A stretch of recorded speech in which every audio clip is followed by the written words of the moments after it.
Baik, sebelumnya Assalamualaikum warahmatullahi Baik, sebelumnya Assalamualaikum warahmatullahi wabarakatuh.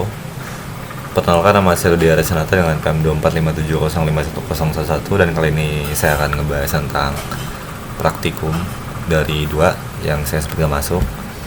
Nah, jadi untuk pertemuan kedua ini kita bakalan belajar di materi definisi base data.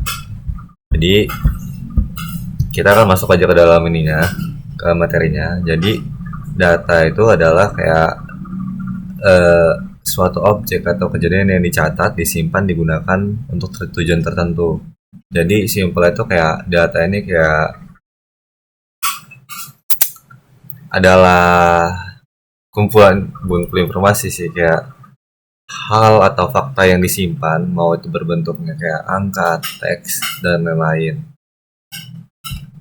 Contoh data itu kayak yang di bawah sini udah dijelas, ada ininya, contohnya nih ada Anindi Trimulya dengan PM sekian, dengan angkatan segini. Nah, kemudian kalau data itu adalah kumpulan data yang disusun secara terstruktur. Contohnya saat kita pakai Excel atau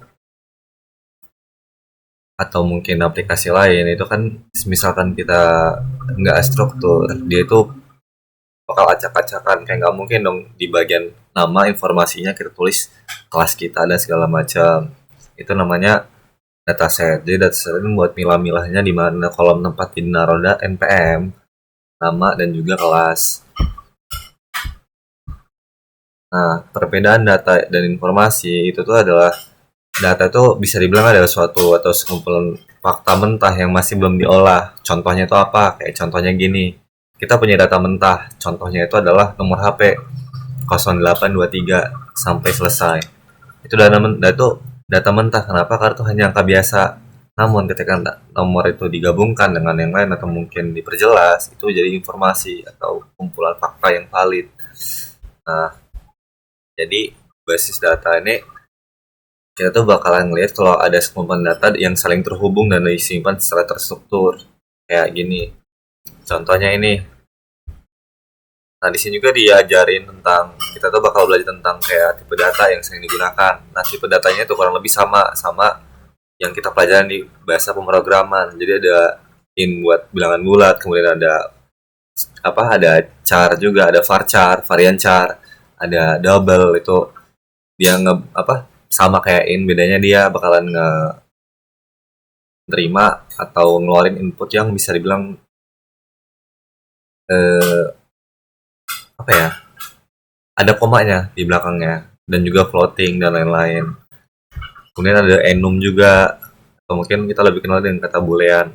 Nah, di sini tuh kita udah dikasih nih. Jadi di sini tuh ada sebuah RD di mana di sini dijelasin. Jadi kayak ada RD dengan nama empar, di mana ada atribut di dalam itu, ada ID dengan tipe datanya in. Kemudian ada kode juga, itu dengan tipe datanya varchar atau varian char dan segala macam. Jadi ini terhubung one to many ke sini, dan ini ke sini di many to many. Kemudian ini one to many. Ini juga many to many. Nah, seperti itu. Jadi ini udah yang saya jelasin tadi. Jadi tipe datanya kurang lebih sama kayak yang di bagian pemrograman. Di sini tuh ada tipe data in kayak buat bilangan bulat 1 2 3 4 5, kemudian ada juga big integer, dan big integer ini nampung range atau rasionya lebih besar. Misalkan integer biasa itu cuma bisa nampung 36.000, maka bikin itu bisa sampai 2 kali lipatnya, bahkan lebih lagi. Oh, ini ada nih. Jadi bisa nampung sekitar 1 2 3 4. Sekitaran berapa triliun lah ini. Seperti ini. Nah, kemudian yang lain juga ada float dan double link tadi saya ini bakalan ngebuat presisi normalnya. Varchar ini sama kayak char, varian char. Ini bisa nampung 50 karakter. Jadi bedanya char sama varchar apa dong?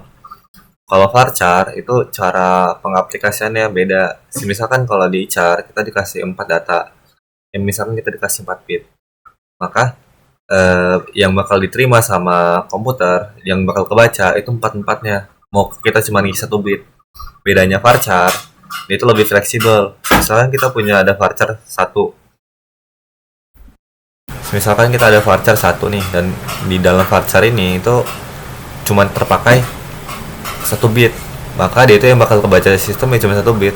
Dia nggak kebaca seluruh apa, nggak kebaca apa sepenuhnya kayak chart. Kemudian ada date time juga, ini timestamp lah kurang lebihnya. Jadi di timestamp ini kita bisa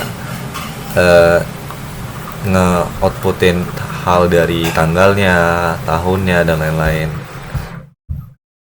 Nah kemudian kita tuh bakalan ini yang tadi sempat dibahas, entity dan juga atribut. Entity itu adalah objek yang diidentifikasikan dalam dunia nyata dan juga dibedakan dari objek lainnya. Nah, contohnya itu entity ini kayak orang atau mungkin sekolah dan lain-lain. Dan atributnya itu hal faktor pendukungnya dari sebuah entitas tadi. Contohnya atribut dari tangan apa, atribut dari orang apa, tangan, kaki dan sebagainya. Kemudian ada ini juga record tuple. Nah, tuple ini adalah kumpulan isi elemen data atribut yang saling berhubungan. Dan itu kita ada SQL juga atau bisa diomongin struktur query language atau biasa disebut SQL.